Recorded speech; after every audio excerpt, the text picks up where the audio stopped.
وہ work shop بھی کرواتے ہیں, بڑے میچور ڈاکٹر ہیں اور کافی فیمس ہیں یوٹیوب پہ.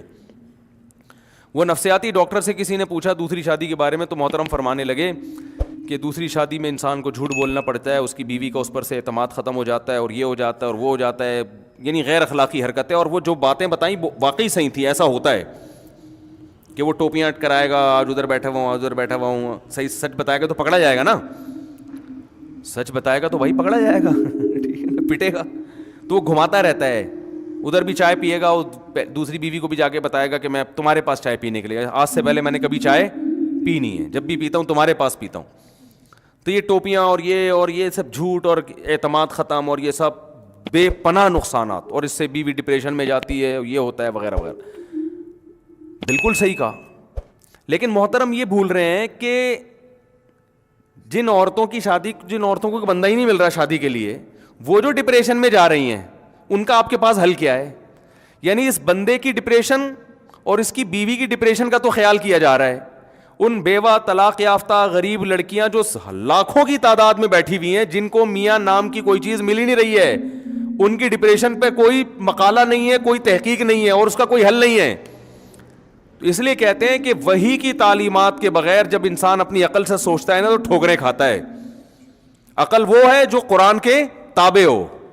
پھر آپ کو عقل ایسا خاندانی گائیڈ کرے گی نا, ایسے خاندانی راستہ بتائے گی جس کو قرآن نے مثالیں دی ہیں. اگر صرف قرآن ہے, عقل نہیں ہے, تو بھی گمراہ ہوگا انسان. کیونکہ عقل تو قرآن تو ایک روشنی ہے نا, چلنا تو خود ہے اس میں. قرآن زبردستی دھکا دے کے تھوڑی چلائے گا آپ کو. قرآن دیکھو اللہ نے کیا پیاری مثال دی ہے قرآن میں. اللہ نور السماوات والارض, اللہ زمین آسمان کا نور ہے. کیا مطلب؟ جیسے نور سے روشنی ہوتی ہے نا, اندھیروں میں ہمیں نور سے راستے نظر آتے ہیں, ایسا ہی ہوتا ہے نا. ارے آپ ایک جنگل میں کھڑے ہوئے ہیں, گھپ اندھیرا ہے, منزل ملے گی آپ کو؟ پتہ چلے گا کہاں کھائی ہے, کہاں پانی ہے, کہاں پل ہے, کہاں شیر ہے, کہاں چیتا ہے, کہاں راستہ ہے؟ کچھ بھی سمجھ نہیں آئے گا.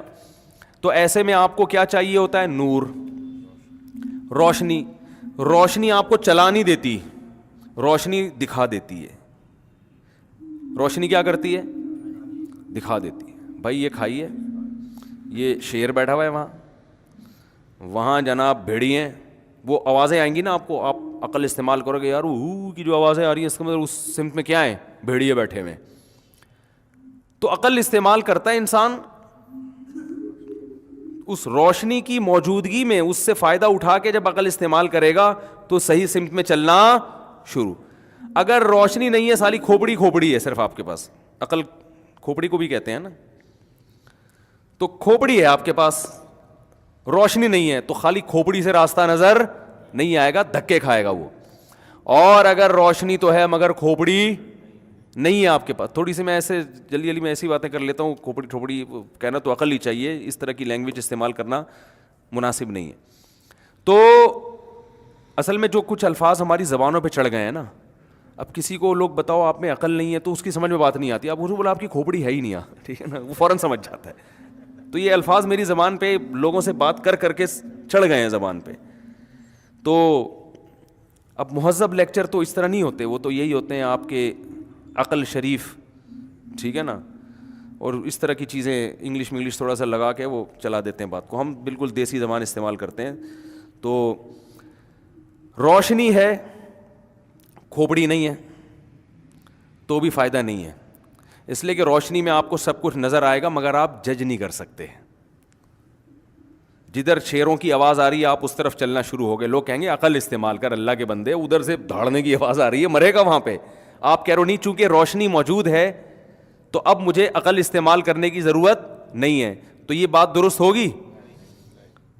اور اگر اندھیرے ہیں, خالی عقل سے ہی فیصلہ کر رہا ہے کہ راستہ کدھر ہے, بھائی راستہ تو آنکھ سے نظر آتا ہے, اور آنکھ روشنی کے بغیر نہیں دیکھتی, اس کے بعد گیس کرنا پڑتا ہے کہ کون سا راستہ صحیح ہے کون سا غلط ہے. تو قرآن نے ایسی خاندانی مثال دی ہے, قرآن نے روشنی کی اہمیت کو بھی بیان کیا اور عقل کی اہمیت کو بھی. جو ملحد لوگ ہیں, مذہب کو, اسلام کو نہیں مانتے, وہ عقل ہی کو ویلیو دیتے ہیں, روشنی کی ان کی نظر میں کوئی قدر نہیں ہے. اور جو مذہبی لوگ ہیں مگر صحیح مذہب کو فالو نہیں کرتے, وہ صرف روشنی کی بات کرتے ہیں, کھوپڑی استعمال نہیں کرتے وہ. تو قرآن نے بار بار کہا ان فی ذلک لآیات لأولی الالباب, اس میں عقل مندوں کے لیے نشانیاں ہیں. بتایا کہ عبرت حاصل ہوگی, صحیح راستہ نظر آئے گا صرف کن لوگوں کو, جو عقل استعمال کرتے ہیں. بغیر عقل کے راستہ نظر نہیں آئے گا. اور روشنی کی ویلیو کو بھی قرآن نے بیان کیا کہ روشنی جو ان کو ملے گی وہ کہاں سے ملے گی, اللہ کی طرف سے. اللہ کیسے روشنی دیتے ہیں؟ قرآن کے ذریعے, پیغمبروں کے ذریعے. گمراہی کے اندھیروں میں آپ کھڑے ہوئے ہو اور قرآن اور سنت کے ذریعے آپ کو اس میں روشنی مل رہی ہے. گمراہی کو اندھیروں سے تعبیر کیا ہے, اور اللہ اپنے کلام کو کس سے تعبیر کرتا ہے؟ روشنی سے. تبھی قرآن نے کہا اللہ نور السماوات والارض. یہ مثال بڑی خاندانی ہے, میں کئی بیانات میں دے چکا ہوں, اگرچہ ٹاپک نہیں ہے, مگر میں تھوڑا سا جلدی سے اس مثال کو بیان لازمی کروں گا. مثال ہے بڑی زبردست. اللہ نے فرمایا اللہ کی مثال جو ہے نا, اللہ آسمانوں اور زمین کا نور ہے. نور کا مطلب روشنی دینے والا ہے, اس مجازن اس کو اس لحاظ سے نور کہا گیا ہے. کیسے روشنی دیتا ہے؟ مثل نورہ کمشکات فیہا مصباح. اس کے نور کی مثال اس چراغ کی ہے جو طاقچے میں رکھا ہوا ہو. دیکھیں جس زمانے میں یہ مثال نازل ہو رہی ہے نا, اس زمانے میں یہ سرچ لائٹیں, بلب, ٹیوب لائٹیں یہ نہیں تھیں.